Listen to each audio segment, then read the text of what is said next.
In this video, you'll discover the hour-by-hour changes that are happening in your body when you're intermittent fasting.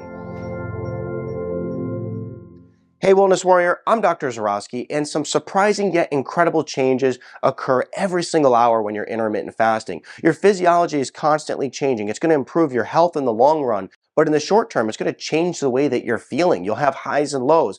But if you understand this concept, you're going to not only be able to persist through your fast much easier, but you'll be able to get yourself better results. So let's assume right now that you just ate your meal and your body's digesting that food. If we look at the 3-hour mark, essentially what's going to happen is that your blood sugar is going to start to drop and your insulin levels are going to start to drop as a result of lower blood sugar. The meal's being digested, things are lowering, and this is a very natural process because when you first eat, all those things go high, but then we want the opposite to happen and have them drop. Now at the 9-hour mark, your insulin production starts to decrease. We don't need it that much anymore. But there's a problem. Your body still requires energy. Your brain's using energy, your heart's using energy, just every physiological process that's occurring in your body while you're not doing anything. You just may be sitting around. You still demand energy. So your body has to do something about it. Well, what's your body going to do? It's going to find an alternative energy source. That's the smart thing, right? And your body is very smart. It knows what to do. It's going to release a hormone called glucagon. That's going to start to increase. And the reason it's doing that is because it's going to tap into your glycogen. Your glycogen is stored sugar in the body. So we went through all the blood sugar. Now your body's going, I need more sugar for energy. So it's going to the stored sugar. So that glycogen releases that stored sugar. The blood sugar starts to steady out and then bam, you have energy again. And this is very important because what's going to happen through this whole process is your body is constantly looking to stabilize your blood sugar. If your blood sugar drops too low, this is where you're going to have a problem to where you're dizzy, you don't feel well, you hit this wall of fatigue. This happens all the time. And this is simply because your blood sugar is dropping. But now that we have this newfound energy, your body is cruising along with lots of that energy. But now there's an issue. The glycogen stores start to run out. And now what's going to happen to your energy? Once again, you start to fall into that place where you're crashing again. Your body says, I still need energy. So now what's your body going to do? Well, as the very smart biological creature that you are, your body's going to go to the largest energy supply it has, and that is the fat all over your body. And what's so interesting about the fat on your body is it's estimated that the average individual has 80,000 calories worth of stored fat on their body. Now, obviously, some of us have more and some of us have less.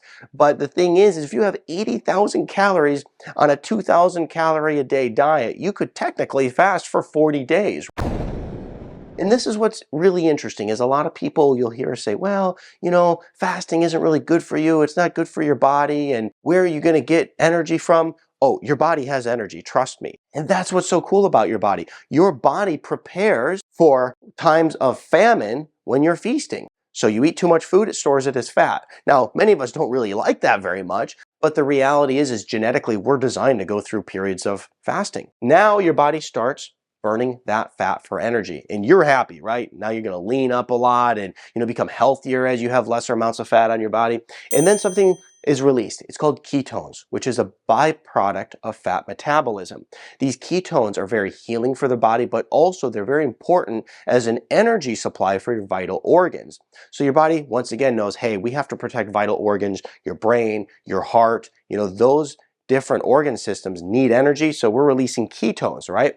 Now, as you continue to fast, you'll have more and more ketones that will begin to be released. And these ketones typically make you feel good. And this is why somebody who fasts for 24 hours or 3 days, they start saying, wow, I felt better than I've ever felt. My mind was so sharp and so clear. These ketones are so good in healing for the brain that you actually want to try to get your body into a place of ketosis every so often. The other thing that's going to happen is you're going to go into a state of autophagy. This is where your body breaks down old broken cells. Think of like a cancerous cell, right? We want to get rid of that. Well, your body will break that down during fasting and use those parts for new healthy cells. So once again, This is why fasting is so beneficial from like an anti-cancer benefit. You have to really look at this whole process and what happened, and you can think of how can we speed this up, but also what would slow it down.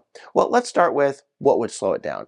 If you're someone who's eating a high sugar diet, you are going to take longer to progress through these stages. If you're somebody who is insulin resistant, you are going to take longer to progress through these stages. Now, if you want to speed it up, one of the things you can do is you can start exercising. If you do a 30-minute fast-paced walk, somewhere right in here, you're going to progress through these stages much faster. If you're somebody who is eating a low sugar, low carb diet, once again, you'll progress through this much quicker. However, if you're eating a bad diet, you're not doing all the right things, it's going to slow it down. To get the best results with fasting, you want to make sure that you're maybe throwing some exercise in regularly, you are someone who's eating healthy, and that is how you're going to get the benefits of the ketones, autophagy, fat burning, and all the health benefits that are there and ready for you to receive from intermittent fasting. I'm Dr. Zyrowski, and if you like this video, I think you'll really like this video next.